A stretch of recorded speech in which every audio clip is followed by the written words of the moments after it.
할렐루야. 아멘. 오늘은 2019년 청장년 학예수련의 세 번째 날이 되겠습니다.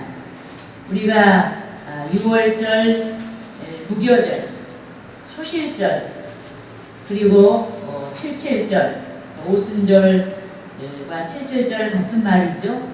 77절, 그리고 넉 달 동안 이제 이방인 구원에 대해서 알아봤고, 오늘은 나팔절과 그리고 속죄일과 초막절에 대해서 알아보기로 하겠습니다. 그런데 우리가 이제 금년에 청장년 학예 수련의 시간을 통해서 알아본 이 절기, 이 절기는 모두가 추수기에 절기가 들어있다.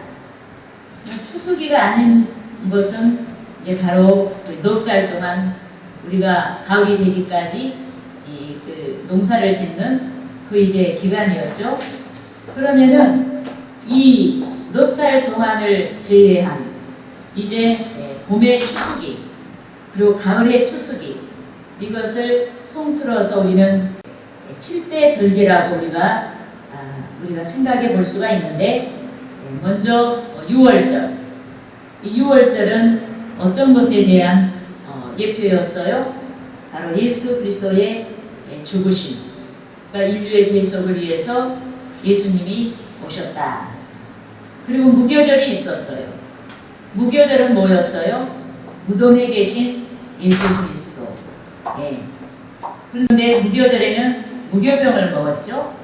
그래서 그 예수님을 예표하는 것이기 때문에 예수님이 완전하신 그런 이제 우리의 생명의 떡으로 오신 그분에 대한 것을 우리가 무교병, 이 무교절에 생각해 보았고, 그리고 초실절은 뭐였습니까? 어떤 것에 대한 예표였죠? 예수님의 부활. 그래서 이 초실절과 오순절, 그러니까 오순절을 다른 이제 그 절기의 이름을 빌어서 말하자면 77절, 맥주절인데, 이 맥주절, 77절, 오순절은 초실절과 관련이 있다. 그러니까 이 초실절을 지키고 나서 곧바로 7주가 지난 다음 날이 이제 우리가 맥주절로 지키는 절기였죠. 그래서 초실절 하면은 예수님의 우리가 부활을 예표한 것이고, 예수님의 부활이 있었기 때문에 부활하신 주께서 승천하시고 그리고 성령을 보내주셨는데, 바로 그 날이 바로 오순절이었다. 그리고 나서 이제 넉 달 동안 농사하는 기간이 있는데, 그 기간은 성령의 역사가 이 지상에 내려오고, 성령이 이 지상에 내려오고, 성령의 역사로 인해서 이제 아주 그 온 유대와 사마리아와 땅끝까지 그렇게 이방인, 주로 이제 이방인들의 구원의 역사가 전폭적으로 일어난 이 기간. 그러니까 오순절 성령 강림과 주님이 재림하시기 전까지의 이 시기를 넉 달 동안 이방인 구원이라고 볼 수가 있는 거죠. 그래서 이 절기를 통해서 우리는 세계 역사 안에서 흐르는 하나님의 은혜의 역사가 이 절기에 나타난 그런 순차적인 은혜로 나타나 있다. 할렐루야. 아멘. 그러니까 인류 역사에 그 예수님의 구원의 역사가 등장하고, 그리고 예수님께서 대속을 이루시고 나서 부활하심으로 인해서 인류 가운데 주의 대속을 믿는 자들이 부활하게 되고, 그리고 성령의 역사로 인해서 이방인 세계에 복음이 확산되고, 그리고 하나님께서 정한 이 끝날에 바로 주님이 재림하시고 하나님 나라의 왕으로서 오시는 거죠. 그래서 천년왕국의 시대가 열어지고, 그리고 천년왕국 시대 이후에는 이제 영원한 하나님의 나라가 이제 펼쳐지고, 이런 절기 안에는 세계 역사 안에서 흐르는 주님이 하나님이 계획하신 그런 은혜의 역사가 면면이 흐르고 있다. 할렐루야. 아멘. 그래서 절기와 세계 역사, 세계 안에서 하나님이 작정하신 당신의 그 나라 그 세계를 향해서 이루시고자 하는 그런 이제 약도와 같은 것이 바로 이 절기에 나타나 있다. 그래서 이 또한 이 절기는 여러분 그 그리스도인의 길이라고 볼 수가 있는 거예요. 우리가 어떻게 그리스도인이 되는 거예요?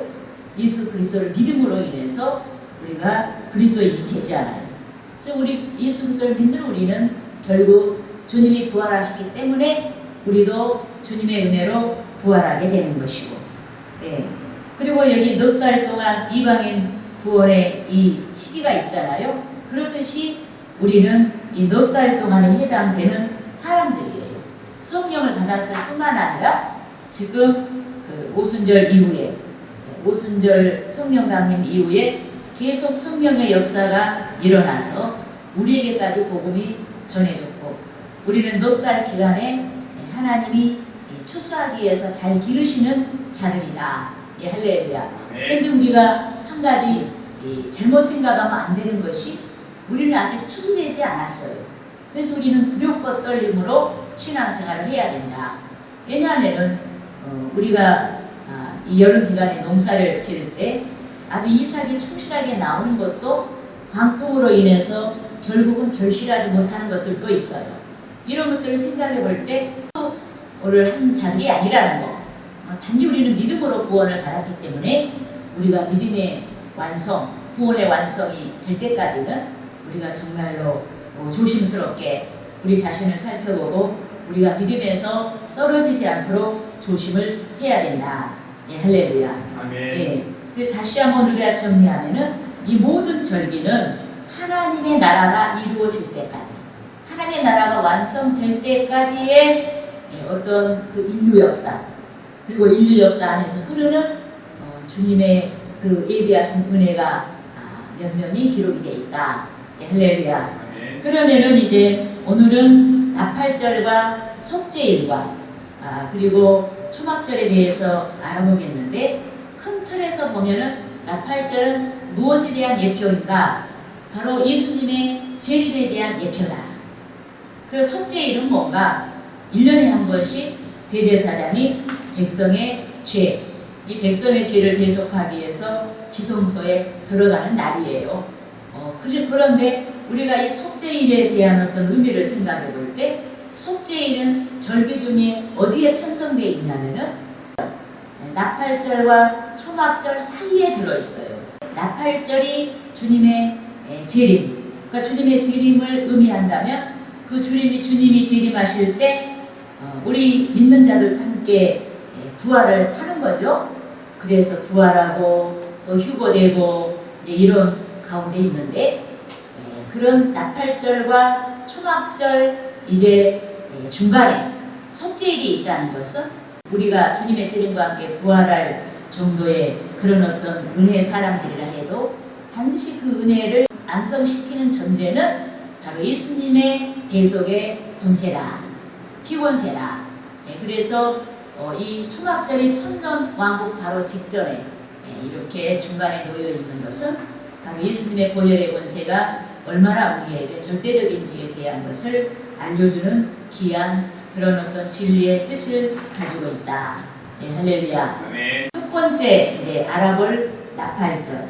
이 나팔절은 우리 현대 이 태양력으로 10월 달에 해당이 된다. 유대력으로는 바로 7번째 달입니다. 7번째 달 이제 제1일이에요. 이 나팔절이.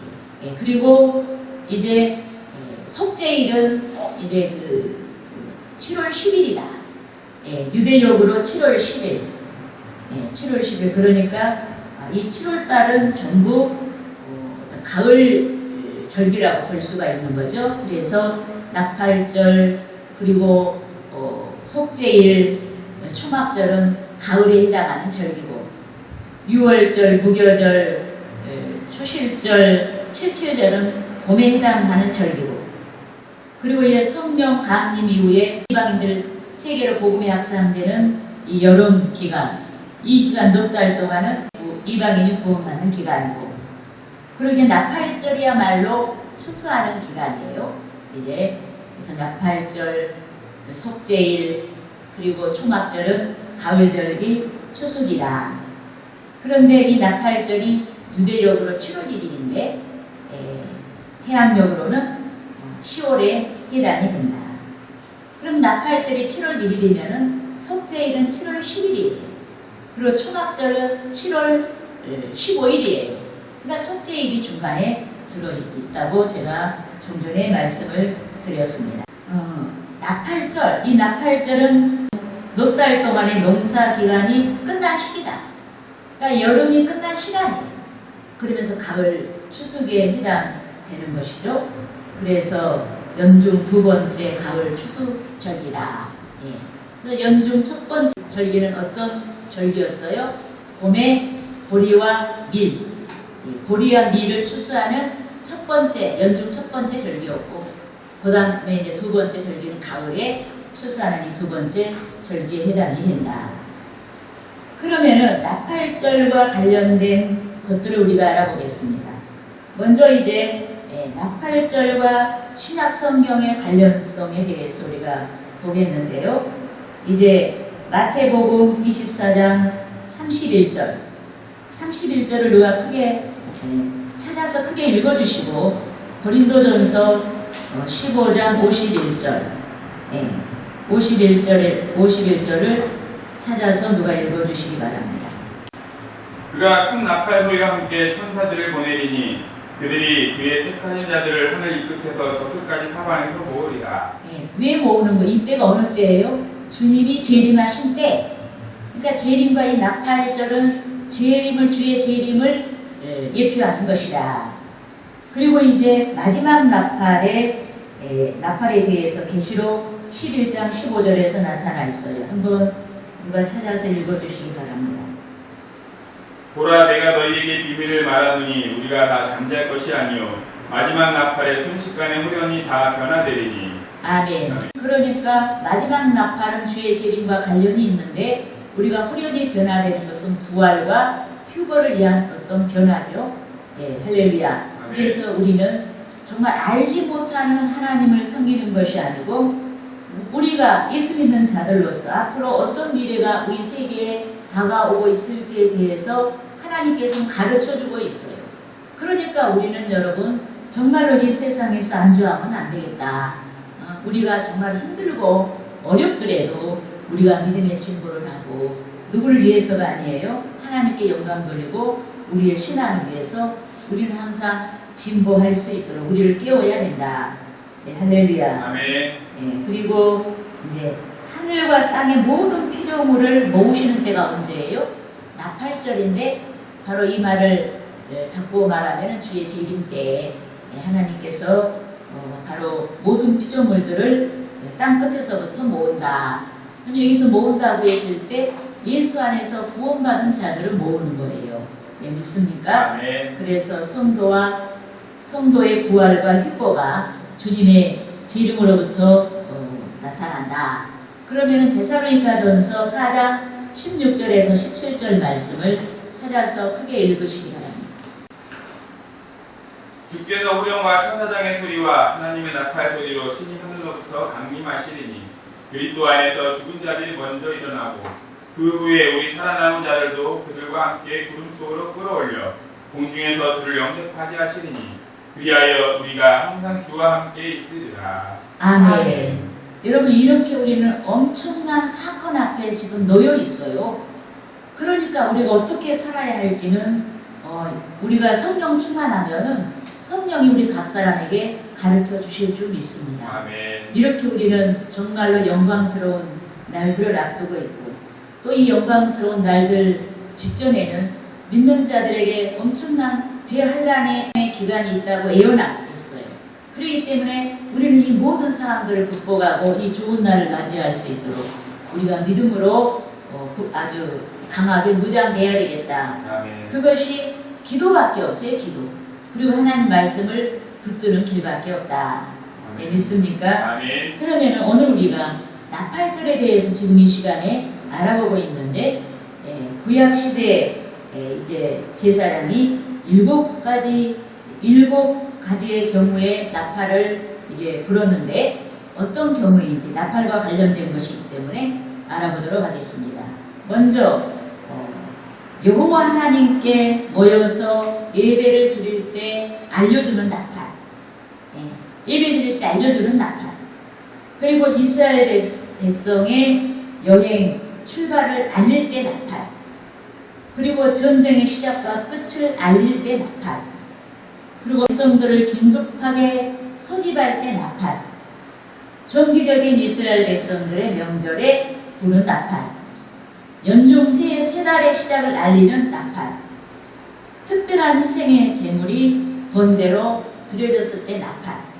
그러니까 이런 모든 나팔을 어떤 때에 이 나팔을 불어줬는가 지금 쭉 첫째부터 일곱째까지 말씀을 드렸는데, 이 내용을 총 망라하면은 우리의 삶 전체가 그런 나팔 속에서 움직여졌다는 것을, 이스라엘 백성들의 삶 전체가 나팔 속에서 움직여졌다는 것을 볼 수가 있다.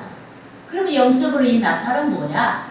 바로 하나님의 말씀이다. 아멘. 할렐루야. 아멘. 그래서 이 말씀이 백성들에게 제대로 예배 드릴 때 나팔인지, 여행을 출발할 때 나팔인지, 시작과 끝을 알릴 때 나팔인지, 백성을 긴급하게 소집할 때 나팔인지 분명하게 주의 종은 나팔 소리를 불고 또 그 소리를 성도들은 들을 수가 있어야 되겠다. 예, 할렐루야. 아멘. 그래서 우리가 이 나팔이 기쁜 소식을 알리는 복음의 나팔인지, 구제할 때 나팔인지, 그리고 또 그 사탄과 영적 전쟁을 위한 진리의 말씀 나팔인지, 우리는 나팔에 대한 것을 영적으로 잘 생각하고 우리가 나팔에 아주 민감하고 그 나팔 소리가 무엇을 의미하는지를 알아야 되겠다. 이를테면 오늘 여러분들이 이 작년 일부 예배를 통해서 이 제가 흘러나가는 말씀을 들었어요. 그 나팔 소리가 과연 나한테 무엇을 말씀하고 있는지 우리 그 나팔 소리를 잘 알고 우리가 알았으면은 그 말씀에 관련하여서 우리의 믿음을 가지고 우리가 순종을 해야 되겠다. 아멘. 예, 여러분이 이제 마태복음 6장 2절을 찾아서 읽어주시기 바랍니다. 그러므로 구제할 때 외식하는 자가 사람에게서 영광을 받으려고 회당과 거리에서 하는 것 같이 너희 앞에 나팔을 불지 말라. 진실로 너희에게 이르노니 그들은 자기 상을 이미 받았느니라. 아멘. 구제할 때도 이스라엘 백성들은 나팔을 불었어요. 왜냐하면 구제에 필요한 사람이 모여들게 하려고 나팔을 부른 거예요. 그런데 여기에서 진실로 하나님을 사랑해서 하나님의 백성끼리 나누고자 원해서 나팔을 부는 사람도 있겠지만은 나는 이렇게 돕고 사는 사람이다. 이거를 알리려고 외식의 차원에서 나팔을 부는 사람도 있었을 거예요. 그걸 여기서 경고하고 있는 거예요. 그래서 하나님의 백성이 다 나팔 중심으로 움직였다. 여러분, 우리는 지금 나팔절에 대해서 알아보고 있는데, 나팔절은 주님의 재림을 예표하는 것이고 나팔에 얽힌 것들을 지금 알아보고 있습니다. 그러면은 나팔과 관련된 종말 환란시대 데살로니가 전서 4장 13절에서 17절을 찾아서 크게 읽어주시기 바랍니다. 형제들아, 자는 자들에 관하여는 너희가 알지 못함을 우리가 원하지 아니하노니 이는 소망 없는 다른 이와 같이 슬퍼하지 않게 하려 합니다. 우리가 예수께서 죽으셨다가 다시 살아나심을 믿을진데 이와 같이 예수 안에서 자는 자들도 하나님이 그와 함께 데리고 오시리라. 우리가 주의 말씀으로 너희에게 이것을 말하노니 주께서 강림하실 때까지 우리의 살아남아있는 지도자도 자는 자보다 결코 앞서지 못하리라. 주께서 호령과 천사장의 소리와 하나님의 나팔 소리로 친히 하늘로부터 강림하시리니 그리스도 안에서 죽은 자들이 먼저 일어나고 그 후에 우리 살아남은 자들도 그들과 함께 구름 속으로 끌어올려 공중에서 주를 영접하게 하시리니 그리하여 우리가 항상 주와 함께 있으리라. 아멘. 그래서 여기서 나팔은 주의 재림을 예표하고 있는데, 신약 시대의 초대교회 성도들이 굉장히 슬퍼했어요. 어떤 부분 때문에 슬퍼했냐면은 그들은 그 당시에 예수님이 재림하시는 줄 알았어요.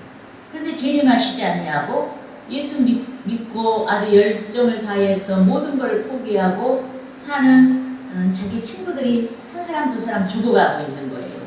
그러니까 아이 자기들은 예수님을 잘 섬기다가 살아있는 가운데서 재림의 주를 맞이할 줄 알았는데 기다리는 예수님은 오시지 않고 예수를 잘 믿던 자들이 한 사람 두 사람 이제 삶을 달리하고 있기 때문에 굉장히 슬퍼했어요. 그리고 과연 그들의 미래가 어떻게 될 것인지에 대해서도 굉장히 궁금했습니다. 그런데 이제 사도 바울이 그 부분에 대해서 말씀하고 있는 거죠. 너희들이 너의 친구들이 혹은 너의 가족들이 예수 믿고 주의 재림을 보지 않은 상태에서 먼저 유명을 달리했다고 슬퍼하느냐? 그러지 말라. 예수님이 재림하시면은 예수 믿고 죽은 자들이 먼저 부활한다. 할렐루야. 아멘. 그래서 부활의 소망을 그들에게 다시 말씀해 주는 부분을 볼 수가 있습니다. 아멘. 그리고 이제 우리가 부활체가 되면 우리는 어떤 자들이 되냐면은 신령체가 돼요. 그래서 우리가 육신을 입고 있을 때처럼 그 아기를 낳는 그런 이제 육신적인 그런 어떤 개념이 육신적인 삶의 개념이 아니에요. 천사와 방불한 자들로 우리는 신령체로 부활이 된다. 여러분 예수님께서 부활하셨을 때 어떻게 하셨어요? 아니 문도 열지 아니하시고 제자들이 그냥 옥내에 있는데 그냥 그 가운데 서 계시고 막 그러시잖아요. 그렇다고 해서 예수님의 몸이 부활한 게 하지 않은 게 아니에요. 분명히 부활했음에도 불구하고 부활체는 신령체다. 천사와 방불하다. 그래서 이제 우리의 그 부활체는 질병이라는 걸 모르는 거죠. 그리고 어떤 어떤 죄라는 걸 모르게 되고 그런 가운데서 우리가 하나님 앞에 하나님과 함께 영생의 삶을 살게 된다. 아멘. 할렐루야. 아멘. 이런 우리가 축복의 이 절기를 통해서 우리는 얼마나 우리가 큰 축복 안에 거하고 있는지 우리가 완전한 축복의 나라를 위해서 지금 한 발자국씩 가고 있고 또 그 역사가 우리 앞으로 다가오고 있다는 사실을 알고 우리가 세상에서 고달프고 힘든 부분이 있고 이래도 우리가 이 모든 것으로 인해서 우리가 위로를 얻어야 될 줄 믿습니다. 아멘. 나팔에 관련된 것들을 우리가 알아볼 때 시내산 나팔 소리가 있어요. 시내산 나팔 소리는 여호와 하나님의 강림하심의 소리였다. 그래서 주님이 재림하실 때 하나님의 나팔로 친히 하늘로 쫓아 강림한다. 바로 이 말은 결국은 예수님이 누구라는 얘기예요? 하나님이라는 뜻이기도 하죠. 그러나 이제 나팔 소리는 하나님의 어떤 그 강림의 어떤 그 영광 이것으로도 우리는 볼 수가 있고 하나님의 권세를 표현하는 것으로도 우리는 볼 수가 있다.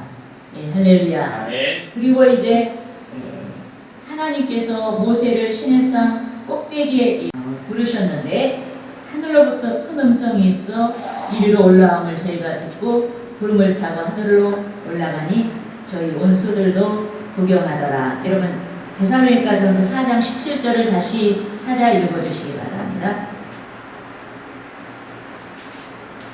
그 후에 우리 살아남은 자들도 그들과 함께 구름 쪽으로 끌어올려 공중에서 주를 영접하게 하시리니 그리하여 우리가 항상 주와 함께 있으리라.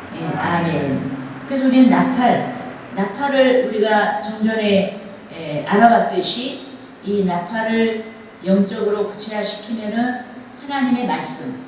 그러니까 구약에서 이 나팔이 그 백성들에게 어떤 신호를 주는 거잖아요.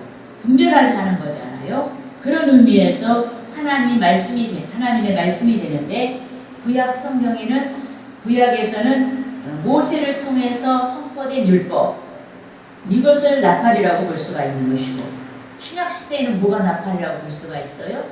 예수 그리스도로 말미암은 복음, 은혜의 복음 이것이 나팔이라고 볼 수가 있는 것이죠. 그리고 이제 그 시내산 나팔 이후에 제사장들이 불게 된 은나팔이 있다. 그리고 이제 그 시온의 나팔. 여러분 이 시온이라는 것이 어떤 뜻이겠어요? 시온이 왕이 임재하는 도성이라는 뜻이에요. 시온이. 그러니까 시온은 예루살렘이기도 하고 천국을 말하기도 하는 거예요. 이 시온이란 말은. 그래서 여러분 이제 그 법궤가 모셔진 지성소가 있는 유대 예루살렘을 시온이라고 한다. 그래서 성전을 시온이라고 하는 거예요. 오늘날 교회가 시온이에요. 천국이 시온이에요. 그래서 교회는 시온을 예표하는 이 지구상에 있는 유일한 것이다. 예, 할렐루야. 그리고 이제 여리고성의 이제 나팔 소리에 대해서 이제 우리가 알아보겠는데요. 여리고성의 나팔 소리는 어떤 나팔이겠어요? 하나님의 공의의 나팔.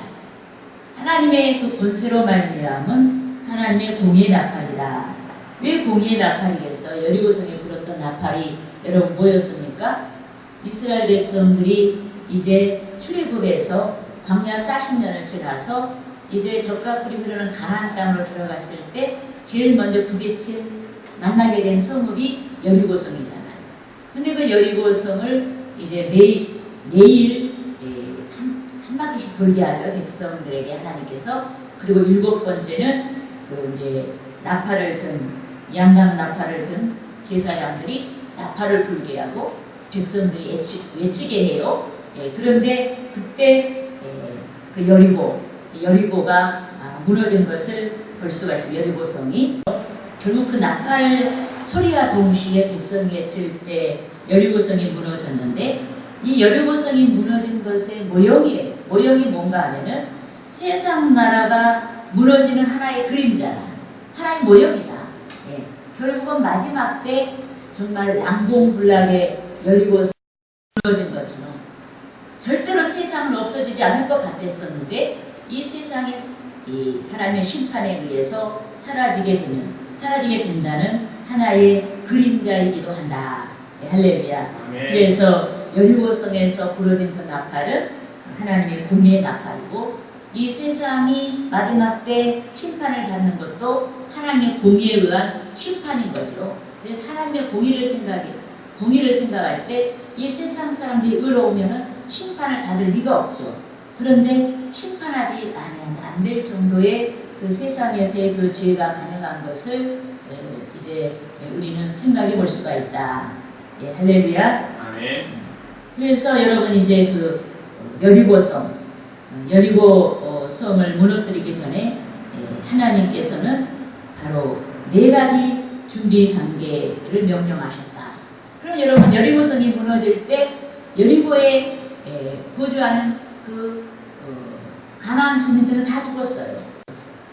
그 중에 누구만 제외하고 죽었어요? 나합과 그의 가족들만 제외하고 다 죽었어요. 그럼 나합과 그의 가족들도 왜 살았어요? 주님의 구원과 관련해서 살았어요. 예.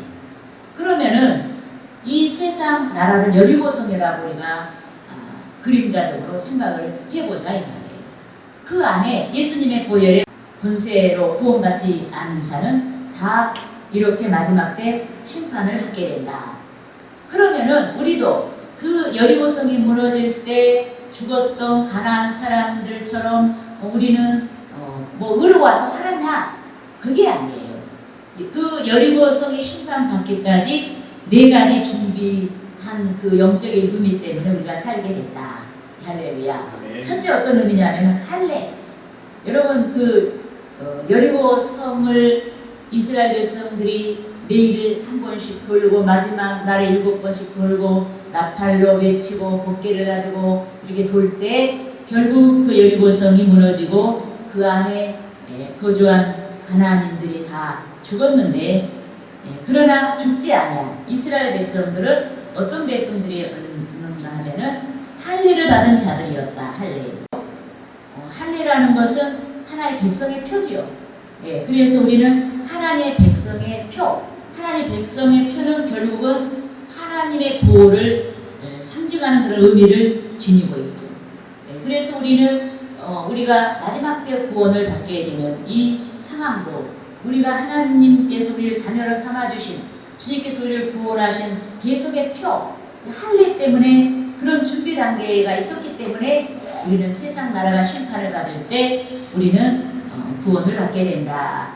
네, 할렐루야. 네. 그 다음에 이제 이스라엘 백성들이 여리고 성을 무너뜨리기 전까지 준비한 것 2번째가 뭐였냐면은 유월절을 지킨 자들이었다. 여러분 이스라엘 백성들이 이제 광야 40년 생활을 마치고 가나안 땅을 진입하게 되는데 바로 여리고 성을 돌기 전에 그 진입하기 전에 6월절을 지켰어요. 길갈에서. 예. 먼저 여호수아 5장 10절을 찾아서 읽어주시기 바랍니다. 또 이스라엘 자손들이 길갈에 김쳤고 그달 14일 저녁에는 여리고 성 뒤에서 6월절을 지켰으며. 아멘. 예, 바로 여리고 성으로 진입하기 전에 먼저 그들이 6월절을 지켰다. 그래서 6월절을 지켰다는 말이 우리가 신앙적으로, 영적으로 말하면 어떤 말이겠어요? 주님께서 우리를 구원하신 그런 대속의 복음, 그 믿음을 새롭게 했다. 예, 할렐루야. 그 말씀을 여기서 담고 있어요. 그 다음에 또 이제 여리고성을 무너뜨리기 전에 뭘 준비했냐면은 무교병과 볶음곡식을 먹었다. 무교병을 먹었다는 게 뭐예요? 여러분, 이 무교병은 하나님의 말씀이에요. 6월절의 실체는 예수님이시고 예수님은 결국 우리를 구원하시는 생명의 떡이요. 말씀인 거예요. 그래서 이게 그 무교병이라고 하는 것은 예수님의 복음과 관련이 있고, 그리고 볶음곡식을 먹었다고 했는데 이 볶음곡식은 뭘 말씀한가 하면은 바로 연단의 말씀. 우리가 하나님의 말씀을 그냥 듣는 것과 그 말씀을 직접 행하려고 했을 때 그것은 우리에게 연단이 돼요. 그래서 우리는 볶음곡식을 내가 먹었다. 이 말은 내가 하나님 말씀을 받았을 때 말씀만 받고 만 것이 아니고 그 말씀대로 살아보려고 무던히도 힘쓰는 가운데 우리가 연단되었다는 것을 말씀하고 있는 거죠. 바로 우리가 그렇게 됨으로 인해서 우리가 세상 나라가 심판을 받을 때 여러분 우리가 구원받게 되는데, 여러분 우리가 정말로 아무런 공도 없이 예수님의 십자가 대속의 복음으로 구원을 받았는데, 우리가 구원받은 자는 반드시 우리가 할 수 있는, 우리가 예수 할 수 있는 우리만의 어떤 몫이 있다 이 말이에요. 그게 뭐냐? 무교병과 볶음곡식을 먹어야 돼요. 또 우리가 6월절 어린 양의 고기를 먹어야 돼요. 그리고 우리가 할례를 여러분 받은 표가 있어야 돼요. 이런 몇 가지가 있는 거예요.